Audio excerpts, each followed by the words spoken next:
Olá, vamos dar uma olhada hoje num cenário brasileiro que, olha, tá bem turbulento, né? Bastante. A sensação é que a pauta econômica meio que ficou de lado e a política, assim, cheia de ruído, tomou conta de tudo. Uhum. E o foco agora parece ser esse confronto direto, né?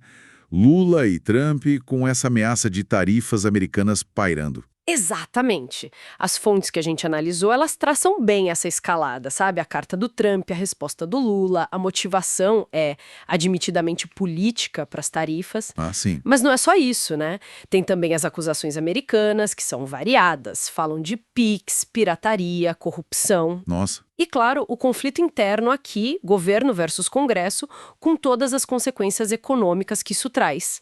O nosso objetivo aqui é tentar decifrar como essas peças se encaixam. Faz todo sentido. E acho que o ponto de partida óbvio nessas fontes é esse embate Lula versus Trump mesmo, né? Como que isso começou a esquentar, assim? Olha, o estopim mais recente foi uma carta aberta do Trump para o Bolsonaro via redes sociais. Ah, eu vi isso. Pois é, nela, o Trump não só diz que o tratamento judicial do Bolsonaro é terrível, pedindo fim do julgamento, como ele admite, assim, sem meias palavras, a motivação política para ameaçar o Brasil com tarifas. Tarifa de 50%, né? Isso, 50% a partir de 1º de agosto. E ele fala que espera que o Brasil mude de rumo. E essa admissão da motivação política que você falou cria uma situação curiosa, né?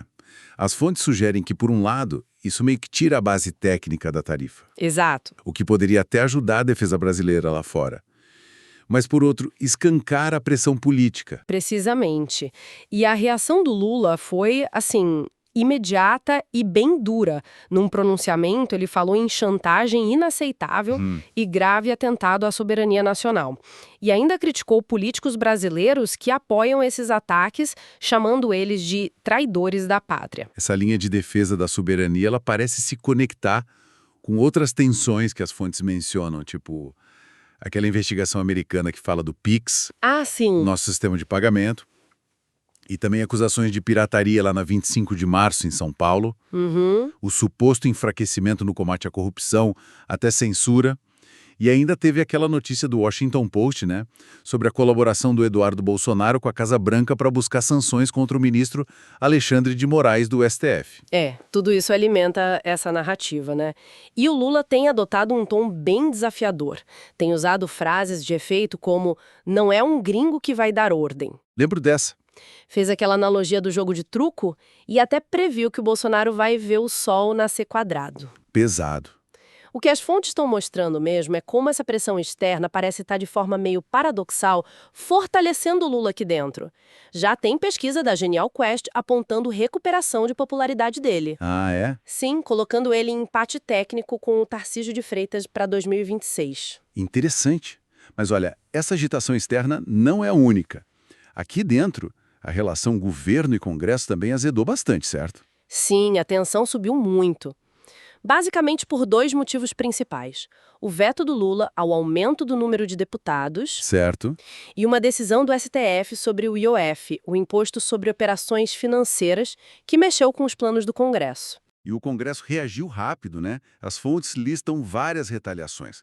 Aprovaram aquele licenciamento ambiental novo, bem controverso, pouco antes da COP30. Pois é. Liberaram 30 bilhões do Fundo Social para o agro, estão segurando a PEC dos precatórios. Aquela das dívidas judiciais. Isso. E planejam limitar mudanças futuras no IOF por lei.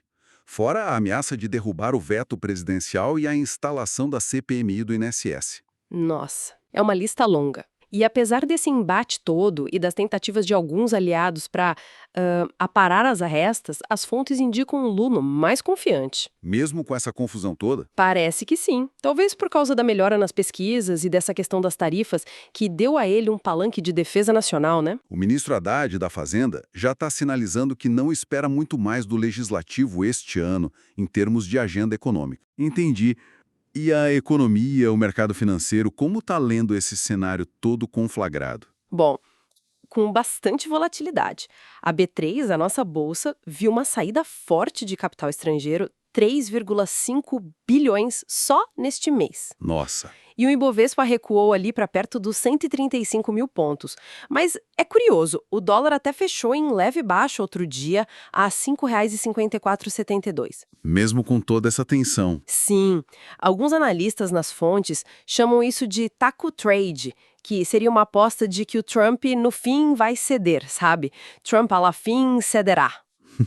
Ou que a ameaça é mais tipo espuma política. Interessante essa aposta. E a gente viu as taxas futuras de juros, as DIs, recuando um pouco depois da decisão do STF sobre o IOF, né? Aquilo aliviou uma pressão no orçamento. Sim, houve essa correção pontual nas DIs. Mas, por outro lado, surgiram outras preocupações, como um possível retorno da Petrobras ao mercado de varejo de combustíveis, o que pesou nas ações da estatal. Ah, sim. Mas teve notícia boa também.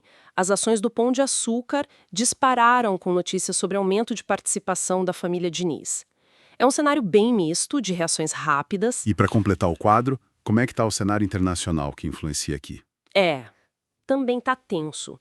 Saíram dados fortes da economia americana, vendas no varejo, por exemplo, e isso dividiu as apostas sobre se o Fed, o Banco Central Americano, vai cortar os juros em setembro ou não. Isso acabou fortalecendo o dólar no mundo, o índice DXY subiu e elevou os juros dos títulos americanos, os treasuries. E as bolsas americanas? Apesar disso, se mantiveram resilientes, o que é interessante. E tem mais. A Comissão Europeia já está falando em retalhar as tarifas do Trump, mostrando que essa tensão é global mesmo. Então, para resumir a ópera, pelo que as fontes indicam, é uma conjuntura, assim, extremamente fluida, né? A gente tem disputas políticas de altíssimo risco, Lula versus Trump lá fora, governo versus Congresso aqui dentro batendo de frente com a economia. Isso gera incerteza sobre tarifa, imposto como o IOF e o rumo dos juros globais. Pois é. A principal conclusão que dá para tirar dessa análise das fontes é que a situação está longe de definida. As manobras e as narrativas políticas estão claramente ditando o ritmo, sabe? E com impactos econômicos diretos e imediatos.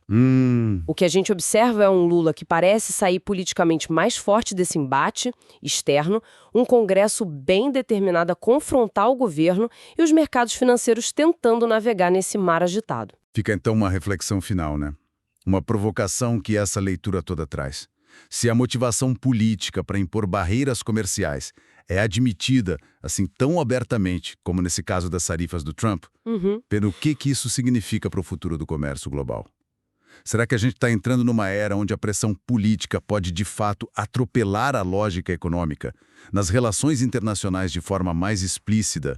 É algo para a gente pensar, né? Com certeza. Uma questão bem importante para o futuro.